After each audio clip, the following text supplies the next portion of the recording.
ओवैसी साहब पे क्या कहेंगी? गांधी का नाम लेकर उन्होंने संसद में जो है बिल फाड़ दिया और अब कह रहे हैं कि भैया मैंने जो है याचिका दायर की है सुप्रीम कोर्ट में, सुप्रीम कोर्ट ने भी सहमति दे दी है, 15 तारीख को जो है नतीजा आएगा। क्या कहेंगी? वो तो है हितैषी, वो तो सोच रहे हैं मुसलमानों के बारे में, इतने पढ़े लिखे व्यक्ति हैं, जब बोलते हैं तो डंके की चोट पे बोलते हैं। क्या कहेंगी?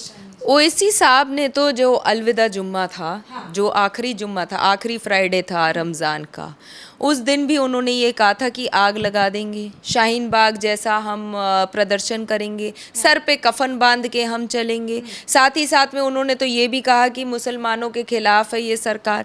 सीए एनआरसी के टाइम पे भी आपने देखा था जब शाहीन बाग का ये हुआ था। मुझे बताइए सीए एनआरसी के समय पे जो इतना विरोध प्रदर्शन हुआ, इतनी जगह पे दंगे भी हुए थे, सिर्फ एक ही तो शाहीन बाग था, उसका हमने देख लिया रिफ्लेक्स, और जो एक्शन था वो बाकी जगहों पे किस तरीके था।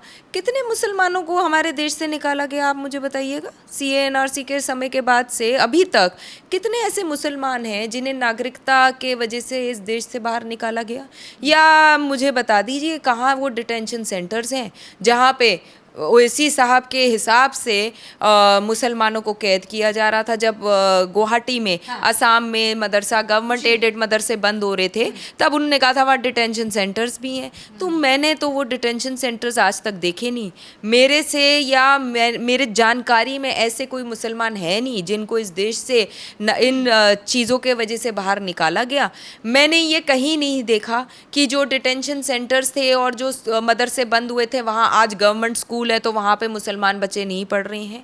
और मैंने ये भी नहीं देखा कि कौन सा वो गरीब मजलूम मुसलमान है जो इसने हमारी राजधानी दिल्ली के सड़कों को भर दिया है आंदोलन करने से।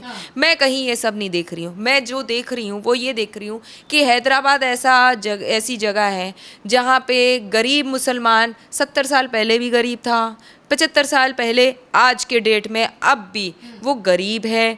जो पढ़ाई लिखाई की स्थिर है वो बड़ी नहीं है। जो बहनें हैं वो वैसी की वैसी हैं, बेवा हैं, उन्हें पेंशन नहीं मिली है। मिसर शादियों का बहुत बड़ा वहाँ पे एक अड्डा बनाकर रखा हुआ है। और साथ ही साथ में ओवैसी साहब की पिछले बहुत सी पीढ़ियाँ हैं, 6 पीढ़ियाँ के करीब, वो वक्फ बोर्ड के मेंबर्स रह चुके हैं और वक्फ की बहुत सी संपत्तियां हैं जो कि असदुद्दीन ओवैसी साहब के पास खुद रखी हुई हैं, जिसके ऊपर उनका कब्ज़ा है। अब आप बताइए, असदुद्दीन ओवैसी साहब ने हैदराबाद को छोड़िए पूरे भारत में कितने स्कूल, कितने कॉलेज, कितने मेडिकल फैसिलिटीज़ वाले अस्पताल, मल्टी फैसेटेड वाले स्किल एजुकेशन वाले सेंटर्स खोले हैं। और सिर्फ वहाँ पे जाकर संसद में एक पेपर फाड़ देना कि मैं इसको फाड़ रहा हूँ, उसका मतलब ये नहीं है कि आप हम मुसलमानों के हितैषी बन गए हैं।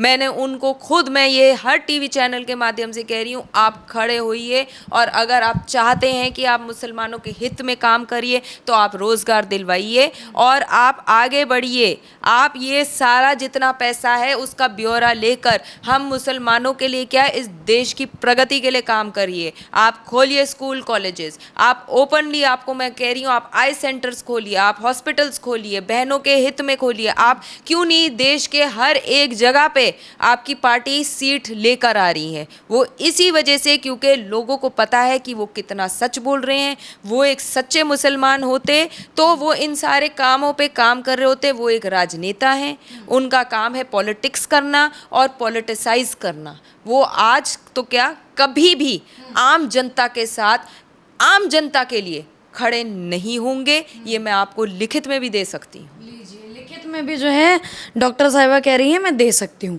अब एक मैं इनसे एक ऐसा अंतिम सवाल पूछूंगी डॉक्टर साहिबा, क्योंकि आपने कहा कि लोगों को भावुक कर दिया जाता है और वो भावुक हो जाते हैं, आगजनी जैसी स्थिति हो जाती है। मेरा सवाल ये है कि जैसे ये जो 10 तारीख से लेकर 7 मई तक ये जो विरोध का समय चलेगा, इसमें प्रेस कॉन्फ्रेंसेस भी होंगी। महिला विंग को कह दिया गया है कि अलग अलग जगह जगह जाके आप विरोध कीजिए।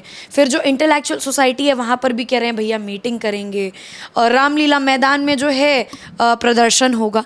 तो ये सारी सिचुएशंस क्रिएट होने के बाद जो अंतिम दिन आएगा या इस दौरान भी अगर आगजनी होती है या प्रदर्शन होता है, जो मजलूम है, जिनकी कोई गलती भी नहीं है, अगर वो इस चपेटे में आते हैं तो जिम्मेदार कौन होगा और इसका निजात कैसे मिलेगा?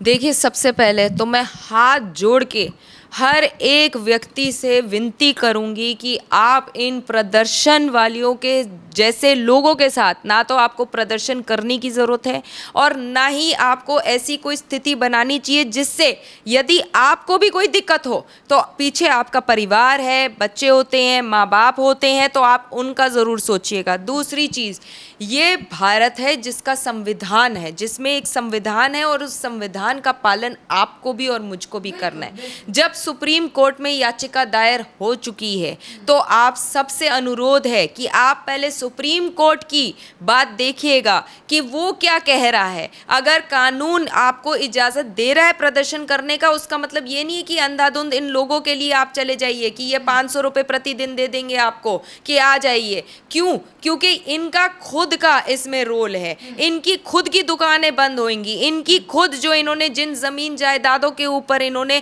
कब्जा कर रखा है, ये सारी वापस इनसे ली जाएगी। 2022 में आज़म खान साहब के उनके वहाँ से, उनके हाथों से शिया वक्फ बोर्ड ने वक्फ की ज़मीनें वापस हासिल करी थी। ये एक सच है। समाजवादी पार्टी के दिग्गज नेता थे, ठीक।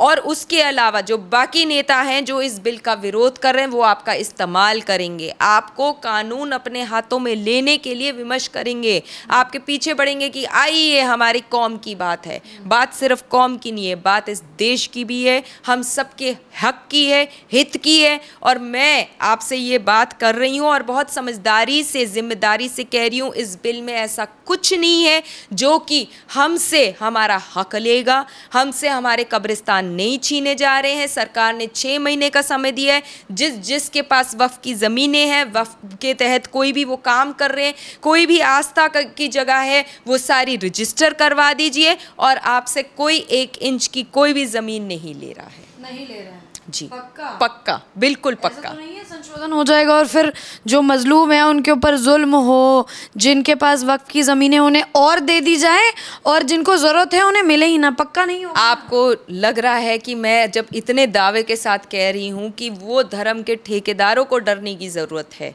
जिनके पास वक्फ की ज़मीनें हैं, जिन्होंने मजलूम लोगों को और दबाया है, तो मैं किसी दावे के साथ कह रही हूँ, ये जेपीसी के चेयरमैन ने कहा है, ये अमित शाह जी ने खुद कहा है कि इसका कोई रेस्प्रोटेक्ट टाइप का कोई भी इस तरीके का कोई भी काम नहीं होने वाला है। तो आप निश्चिंत रहिए, सरकार हमारे साथ है। अब समय है कि हम भी सरकार के साथ खड़े हो जाएं। सरकार के साथ खड़े हो जाएं। बहुत बहुत धन्यवाद। डॉक्टर साहिबा थी मेरे साथ, समाज सेविका भी हैं, इन्होंने चुनौती भी दी, साथ ही हाथ जोड़कर विनती भी की कि आखिर हिफाजत की आड़ में जो लोग आपको बरगलाते हैं कि आगजनी कीजिए, प्रदर्शन कीजिए, उनको इन्होंने हाथ जोड़ के विनती की कि ऐसा कुछ ना किया जाए। बहरहाल 7 मई को जब ये विरोध काल जो ये प्रदर्शन चलेगा, इसके बाद क्या होगा ये देखना बड़ा लाजमी होगा। तब तक सुप्रीम कोर्ट, जिसने असदुद्दीन ओवैसी, अमानतुल्लाह खान, इन सारे लोगों की जो याचिका एक्सेप्ट की है, उसका नतीजा भी आ जाएगा, उस पर भी फैसला आ जाएगा, वो देखना होगा। आपको क्या लगता है, क्या आने वाले दिनों में इस संशोधन के बाद शांति कायम रहेगी? जो भी लगता है कमेंट सेक्शन में अवश्य बताएं। बहुत बहुत धन्यवाद। जय हिंद, जय भारत।